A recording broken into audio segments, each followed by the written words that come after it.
Basically, in the concrete road, the temperature stresses are the maximum, and if you reduce the joint spacing, the stresses become very low.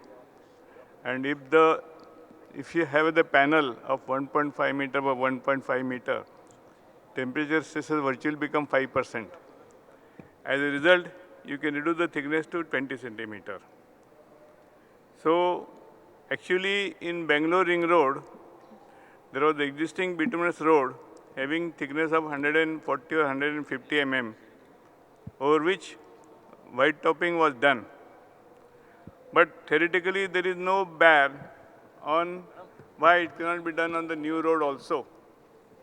As a matter of fact, if you do the costing of the flexible pavement for 100 MSA and new road with white topping with panel of 1.5 meter by 1.5 meter, cost is virtually same. On the contrary, white topping on the would become more economical because it will not require any renewal code nor strengthening code. Fortunately, Mrs. Maitra is here. She had done the finite element analysis, and we have done a trial stage in Nagpur, wherein we had just taken 2-inch BM over which white topping with 1.75 meter by 1.5 meter joint panels. And that stretch is being monitored by VNIT along with the CRRI. Results are quite encouraging. Now, if you see our toll plaza, where the total area of a toll plaza is almost 6,000 square meter. Today, we are having a rigid pavement with 30 centimeter thick. Vehicles are virtually stopped there, and there, suppose we adopt the white topping technology, where we can reduce the thickness to 20 centimeter, you will be able to save a cost of 30 to 40 lakh per toll plaza. So this is a direct economical advantage. So there is a lot of advantage in white topping technology. Question is only whether the public is going to accept such closely spaced joints. And at least to my knowledge, there is no adverse criticism against the Bangalore Ring Road, which is serving one of the densest corridor. Suppose we improve the quality of the concrete, say self-compact concrete, and another effect is the thin joint. Actually, 2 mm or 3 mm joint is enough for such closely spaced panel. And I am after somebody that to develop equipment or our diamond saw blade with some changes in the mechanism, so you can reduce the joint thickness to 2 mm. Once you are able to reduce the joint thickness, perhaps the riding quality or acceptability of the public would also go up. Second important point, which I would like to bring to the notice of all of you, I am also worried that such closely spaced joint, suppose they started leakage, it may create a problem. So I requested Professor Pandey that instead of conventional DLC, for a new road I am saying, GSB, wet beam macadam, DLC and white topping of 1.5 or 1.75 meter panel with 20 centimeter thick. Why not have a DLC which is voided or the permeable? So any joint which leaks out, the lower DLC, which is highly permeable, would let out the water and the damage caused due to the entrapped water could be minimized. So he has done this experiment successfully. I am awaiting the result. So based on his findings, we may seriously consider to include in our code these additional guidelines. There are a lot of things I already requested Satyendra, based on their experience of the Bangalore Ring Road, to write a detailed construction specification, because they made a lot of changes like no dowels or maybe now DLC, then how to achieve the thin joint, what are the special design of the machines required, etc. And I am quite sure that this technology will become very popular. Thank you very much. Just 30 seconds, please. 30 seconds. Then 1 minute, Mr. Ramchandani, sir. Okay. Good evening, everybody. My question is regarding composite pavement. We have a particular problem. Out of 8,000 kilometer, we are maintaining for its roughness. IRI for all the roads is okay, but for the portion which is constructed as PCC road earlier, IRI is too much. It is more than 5,000, 6,000. So the technology which has been told here, if we plan to make a composite structure, composite pavement, number one, whether a reassessment of the old pavement is required, or simply we can put a flexible. There is bond problem between the concrete underlay and the overlay. I will speak on this. Okay. And thirdly, the cost factor.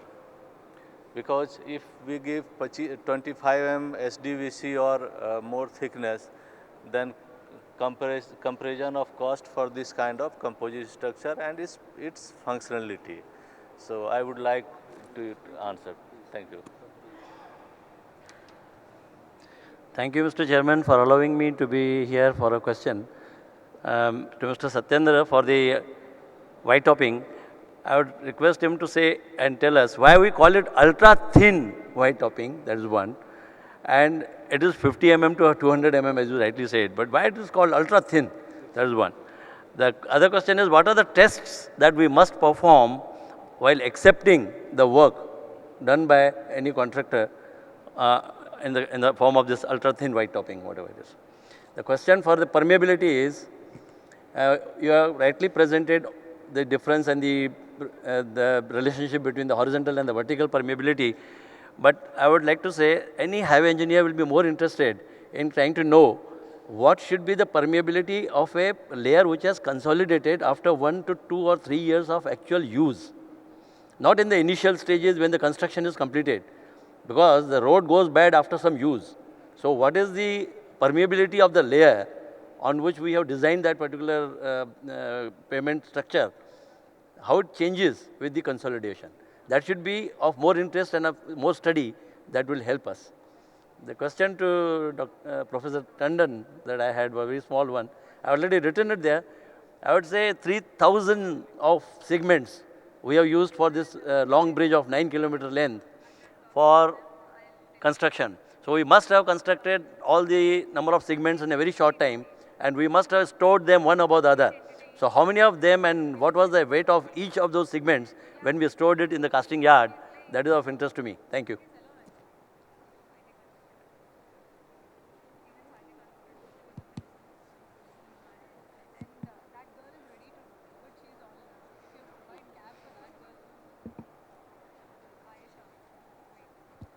Hello, hello.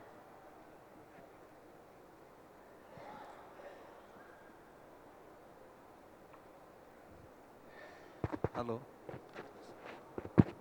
Mr. Ramchandran, it's a very good question. Actually, you know, when we are planning the casting and stacking yard of a large project like this, the biggest problem is not the manufacture of the segments, it's the storage of that. Because invariably, you can produce segments much faster than they are being consumed. So, this storage these days, whatever I have seen in a number of projects and in which we have been involved in, 3-tier stacking is normal. And if you look at the metros, for example, the weight of the segment is about 40 to 50 tons, 3 meters long.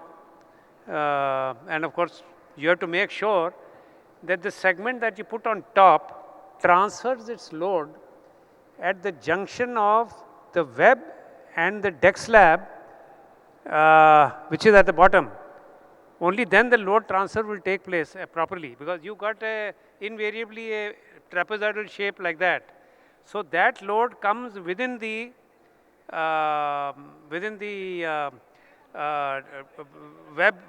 web connection at the top. So you have to find some ways of doing it. there are some places where what we have done is that we have put a chamfer in the web to increase its capacity, so that even if it is not exactly at that point, it is still able to work. But in general, you can't say that everywhere, and there are many things. You can do a steel girder, which is taking the load at some point and then transferring it to at a higher distance, which is when it is resting on the bottom one. So these are the ways in which we do it. Of course, the segment weight of that 85-meter span which I showed you, that was about 90 tons. So there are other issues. Because it is a tapering segment, how to place one on top of the other is not so easy. So we generally try to keep it separate and not try to put one on top of the other. But if you got something which is prismatic or uniform depth rather, then there is no issue. 3 are quite common.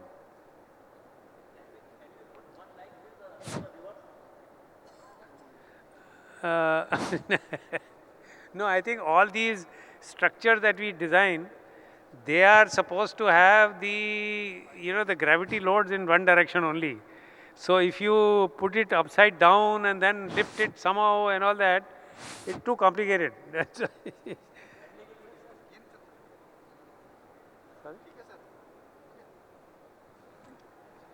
Now please quickly reply that, please, just in seconds only.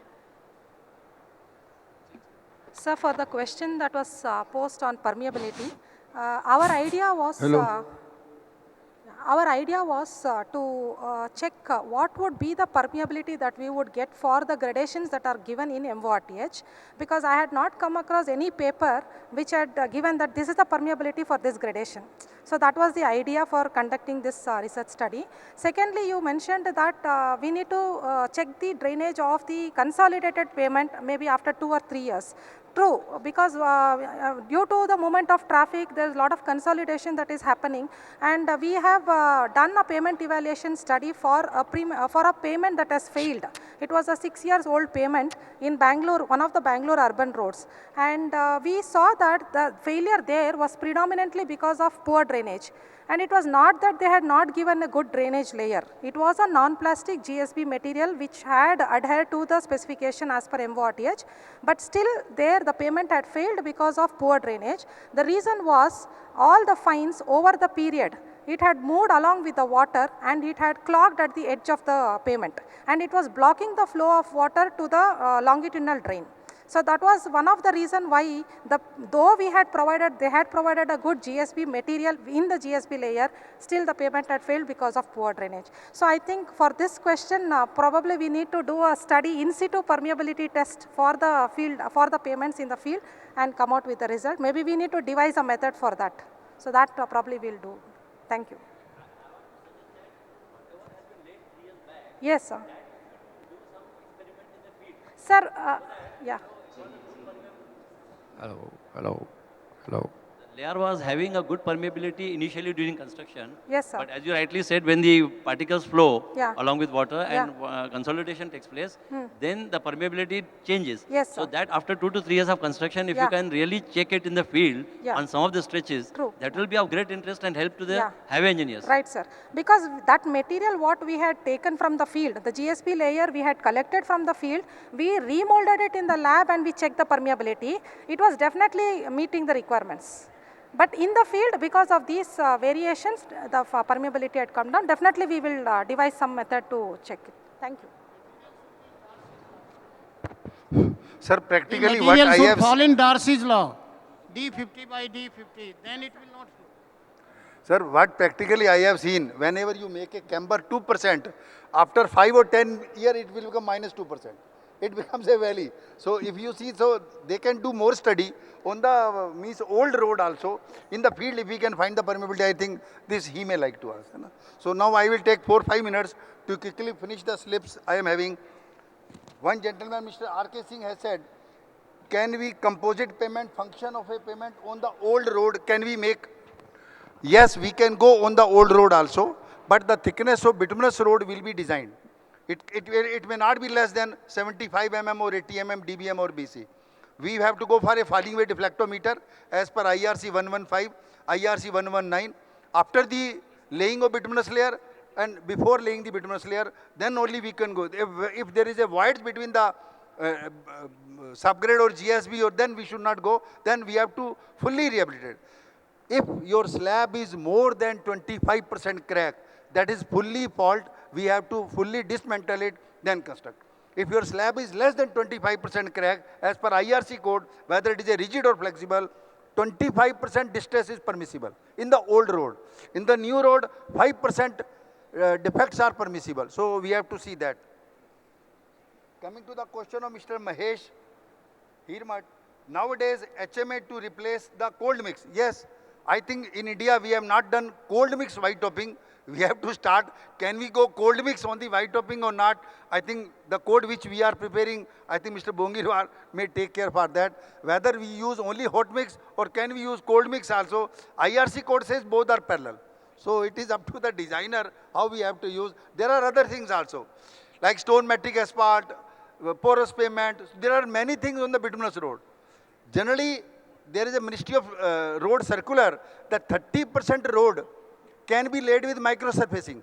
Means nowadays, strengthening with DBM or BC generally is not being done practically, if I will see. They simply go microsurfacing, 168 rupees per square meter cost. At many places I have seen, they are going simply for microsurfacing. So somebody was asked, what is the thickness? 2 to 4 millimeter minimum thickness as per IRC SP 81. Yes. So I will request Dr. Bose also, just 1 minute, sir. Let me finish it. Then, what are the parameters considered white topping designing in composite? The BBD deflection is the single parameter which is to be checked for the design of white topping. Then now somebody has said due to closer joint spacing, riding quality is expected. He is right. If you see the real sense, we are cutting 3 millimeter every 1 meter. In the conventional method, we are cutting 8 to 10 millimeter after 4.5. If you add 3 millimeter, it is a riding quality is not affected.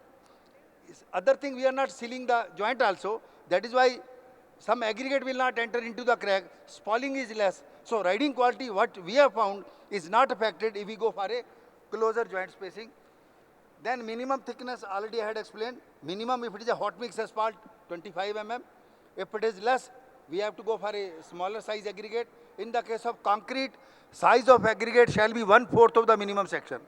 In the case of bituminous material, size of aggregate shall be half of the minimum section. Last question, white topping on bituminous road is better or black top on white? So here asks, which I have made 2 presentations, which one is better? Both are better. White topping is better where there is a frequent maintenance is required. Where there is a black water soil, your road is quite often failing everywhere. Sometimes below 10 meter or below 2 meter, there is a embankment failure is going on. Then we could go for a rigid pavement can spread a load for a wider area. And white topping, the composite pavement only for repair work, not for a new. Because already cost of concrete road is high, maybe 20% or so, we cannot make it further costly. This is for repair work only. Thank you, sir.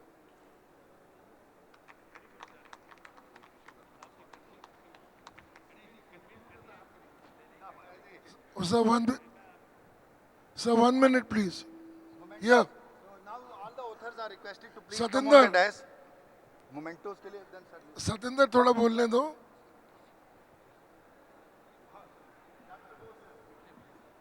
Well, I didn't want to say much because by nature he is flexible and is a rigid man. I am flexible but a rigid man. In that view, I would like to tell you, Satinder, whatever you may do, put a blacktop on rigid pavement, reflection cracks will never go. All over United States, the same problem exists. Okay? If NHA is very generous enough to accept those cracks, fine. Otherwise, cracks will never go. And there are hundreds of case studies I have personally studied and read. Still, that is a problem. Even in stabilization, whatever cracks are coming, that cannot be prevented.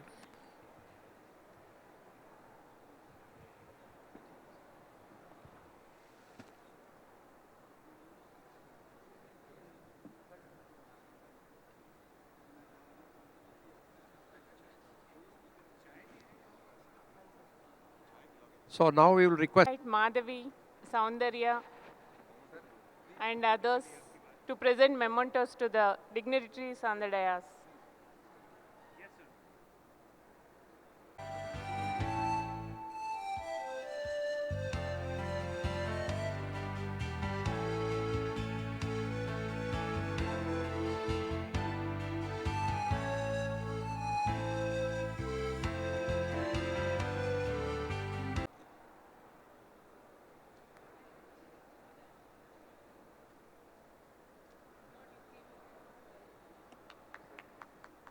Dr. S.S. Porwal.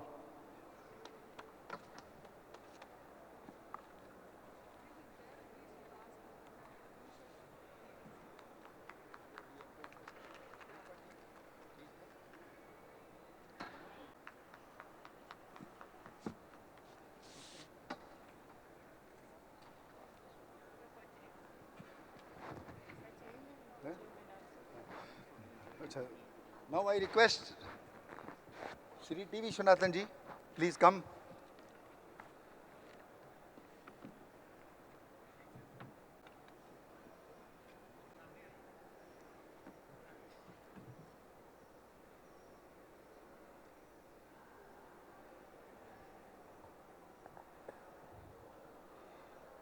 They are the in charge for bridges in all